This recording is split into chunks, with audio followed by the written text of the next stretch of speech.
these teachers are phenomenal. I'm the literacy coach. They're phenomenal. So if that label would be gone, I would be so happy. As a quick follow-up on something before we just, I've heard in the research I've done and from talking to you guys, there used to be a penalty for students who did not take the test. There was a negative score added. That is no longer the case. So schools, just by someone refusing, they don't get a negative ding against them. It just means that that student's score isn't counted at all. And I would imagine it would be the same for teacher pay and teacher incentives, that it's not going to be a negative against that teacher. It's going to be just a no score. Is that accurate as far as you know? It's going to bump them down on the performance framework, but my understanding, and Angela, correct me if I'm wrong, I don't think it can be used against the teachers because it's not counted. But it would bump them down. What do you think? Well, on the performance framework, if more than 5% opt out, you'll be lower performance rate. But funding is not tied to that. So schools do not lose funding based on the number of students who take the test or don't take the test. That's a misconception. So just so that everybody's really clear on that. If you opt out of the test, your schools aren't going to lose money. In terms of SB 191, I don't think they've worked it out. And the truth of the matter is that they passed this, legislation that's going to cost millions and millions of dollars, and at the same time they're cutting billions from the district. So it creates a little bit of pickle for everybody.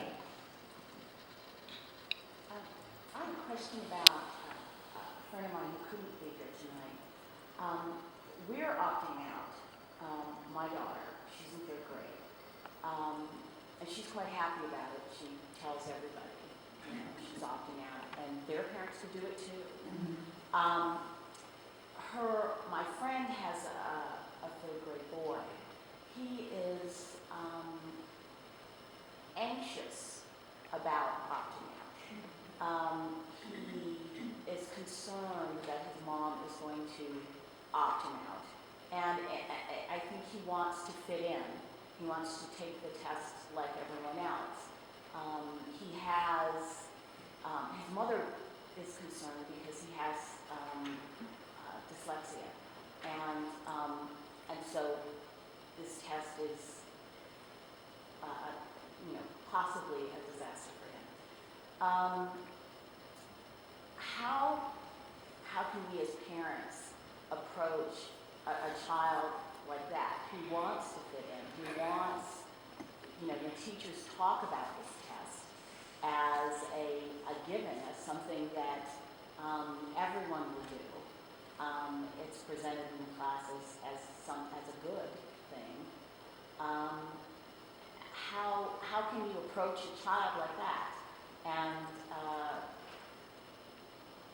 talk to them about the positives and negatives of this test? You're a parent, do you want to take that one? I mean, I'm a parent too, but I want to spread it well. Sure, I can try to tackle that one. So the question was, if you have a student who's nervous about being opted out and not fitting in, how do you deal with that student? I can't speak for everybody, but I can tell you what we've done with our children is we've talked long and hard with them both about, the reasons why we think the tests are not good for them and other things that we think they could be doing that are better for them. But we've also had real serious conversations with them about how they're going to feel if we opt them out. And I think to some extent as a parent, you do have to take that into account. Ultimately, we make the decisions, but we will essentially we'll do everything that we can to help it work for you. Whether that means talking to the teacher, maybe you need to set up a private meeting with the teacher to figure out, my student's opting out, this is going to happen, but we need to make sure that it has as little impact as possible. What are some things we can do? We opted our children out of the interim test, not the TCAPs, but the interim test in Denver.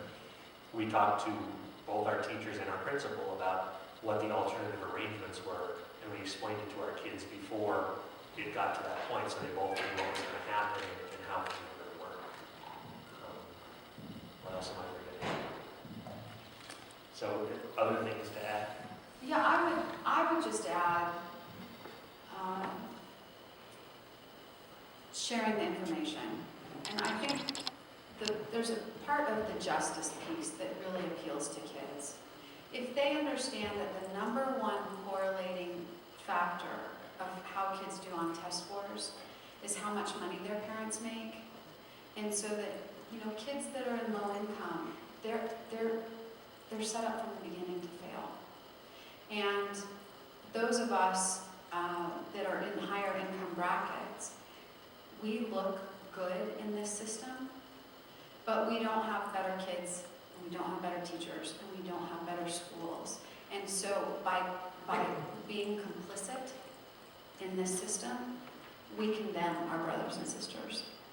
We do. And if that argument doesn't work, bribes. No, I'm teasing. I'm just kidding. I have to have a sense of humor about all of this, or I would not be able to keep coming back, I have to tell you. So with my daughters, I give them choices. I don't give them choices about taking the test, but I give them choices about, do you want to go to school and work in the library, or do you want to stay home and go to the museum? If you're going to do some alternative work, do you want to focus on math, or do you want to focus on language arts? So as long as they feel a little bit of sense of control, and it's not completely out of their hands, I think they're a little bit more receptive. And the way I look at it, I always tell kids, if you opt out, you just made a vote for public schools. And so I think that that's one way that students can act as citizens. They're voting for public schools if they refuse that test, because every opt-out is one more step towards saving public schools. My son as well opts out at Littleton High School. I also gave him choices. Last year, he wanted to stay home during the testing window. This year, he wants to go to school, and he wants it to be known he is refusing that test, and he's standing his ground.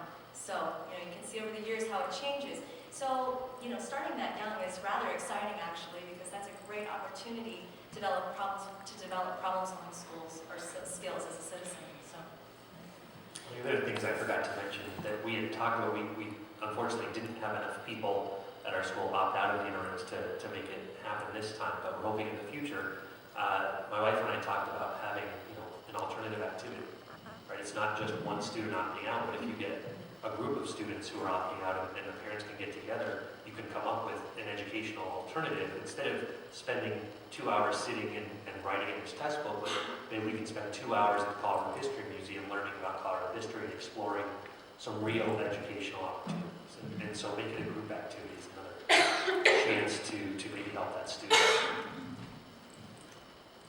Something connected to that, because I went on your site and I read an opt-out letter. It was very long, but it sounds like maybe there's some updating that's happened, but it was very thorough in the way it said. I understand that the school has to recognize that this is okay. They can't, you know, penalize me or my child, and if they have to provide some alternatives within the school, they can't say you can't be here, they can't make it an unexcused absence. It was a great sort of front-loaded, I know what you can do, and I know what you can't do.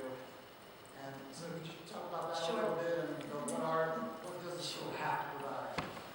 They do not have to provide alternative activities. If your school is willing, by all means, go for it. I know a lot of schools across the country where the parents will get together, they'll have activities in the cafeteria or the gym. In Indiana last year, they had the most amazing authentic learning experiences, and what was really neat about it is they publicized it, so they showed pictures of all of the work these students had done that was so creative and so authentic, while everyone else was taking a multiple choice test. However, here in Colorado, ultimately they don't have to provide activities, and they're really pushing hard against that this year. I have yet to have a parent that's refused the test in Colorado and has been able to get the alternative activities, so I'll just kind of tell you that up front. Yeah, I wouldn't pick that fight. You know, I just, that originated years ago from the Coalition of Better Education, and pick the most important fight, which is opting out of the test. You know, what happens around that is. And that being said, your own alternative activities that you do, be sure you take pictures of those. If your community has a Facebook page, plaster those on that page and spread them like wildfire. So that would mean the kids not being in school and having an excused absence. During the testing window of that block of time, during that day, and then returning. Now, my son is going to go to school, and if they try to force the test on him, he's going to put a line through it and he's 14. So that's a little bit different scenario. I will say it's really empowering for kids to learn the lesson of civil disobedience because there is such pressure to conform. But part of how we navigate ourselves as a society is being willing to challenge the systems that aren't working for the public. And so providing that lesson to students at an early age is really important. It's a more important lesson than shaving in a bubble. Yes, my, I read it. it is. It's, Nothing in this society has changed for the better without civil disobedience action of some variety. It hasn't happened. So my son refused the math this year, and he had this experience. The teacher said, "What do you mean you can't refuse the math?" And I'd already sent the opt-in letter. It was like a done deal. But the teacher either didn't know or decided to push back and even told Sam this will count as part of your grade. And Sam said, "I'm not taking this test. I won't be taking this test." And he said, "Well, I'm going to have to go talk to your principal." He left. He never came back. Sam didn't take the test. And I got to tell you, he came home pretty darn empowered. I bet you had some talking back there. And in terms of, I mean, I can't speak for other parents' experiences, but our daughter went to the day of the test, and all we heard was completely positive feedback that, you know, if anything, her friends were like, "Oh, how do we get out of the test?" Right? And it becomes that sort of thing. We've heard of no negative pushback. As far as we know, there were no negative repercussions in our social circles at all. I know in Douglas County, they sent their kids all to schools with t-shirts that said, "We refuse the test," and listed all the reasons why, and that was very powerful. I love it. Yeah. What is a student's right to opt out without their parents' permission? Sure, you can do it. I mean, this is the deal. Nobody can force these students to take the test. In high school, there are students that refuse it, just blatantly refuse it. They cannot force them to take that test. The kids can literally put a line through it, they can write refuse at the top and return the test. So if speaking with young people who want to protest the test, it's best to tell them not to just do random bubbling because that hurts them. They actually have the right to use Yes. it. Correct. Yeah, the question was, if there's a movement in the student population to want to opt out of the test, it's better not to just intentionally fail the test, but to make sure that they write refuse and cross that out. How would that work? I hear that starting next year, all these tests go computerized. How would such a action work on computer? Well, I think maybe, But yeah, fill out your name, you know, and your age and whatever it is that they're asking for, and then hit, you know, and I don't know, just turn off the computer. Yeah, I mean, you can simply say, "I refuse to take this test." I mean, they can't force you to press buttons. They can't do that. they certainly can't force you to press buttons, but by not pressing buttons, I don't, that's going to essentially be a zero on the test, And that goes as along opposed to a refusal to where I take. said I don't even want the information entered into the computer with her name because it could go, what you're saying, looks like a zero. Well, and what I had heard is that, like, a child, you know, the more personal type of information that's collected, Will be what put I was in. told is already added in, your student doesn't have that, it's added in for them. It If is, you all that think about- data is all, I mean, So- so Already put in, and that's where I thought in the letter, can you say, you better not put any of this information So, to. so a computerized system, unless there is like an explicit refusal, a computerized system could be put down. well, if the child, it's just think of the written paper test. The name's already on, I mean, I get all of them, the names are on it. But if a child does not take the test, we have to bubble in parent refusal. So if the child sits at the computer and refuses to touch the keys, parent refusal. And quite honestly, again, I wouldn't even worry about that. You gotta refuse these tests, otherwise they're gonna privatize public education much more than they already have. Well, and for me, thinking about, you know, what are the consequences to my child if they get, worst case scenario, they get a zero, right? What are the consequences to that? There's a school that they're going to apply to, going to look at that zero and keep them out. And so the answer is, to me, any school worth its salt is not looking at a single test. They're looking at a body of evidence. And so if your child has a 4.0 or a 3.3, you know, whatever grade point average, and has done well on any test ever, they're going to look at a zero and go, well, obviously that person didn't get a zero. on the test, there was something wrong with that But I'm test. not concerned about a zero. In terms of if you've got a computerized register, refusing to answer any of the questions is going to give you a zero. That's not opting out. No, it's the same thing. It is opting out.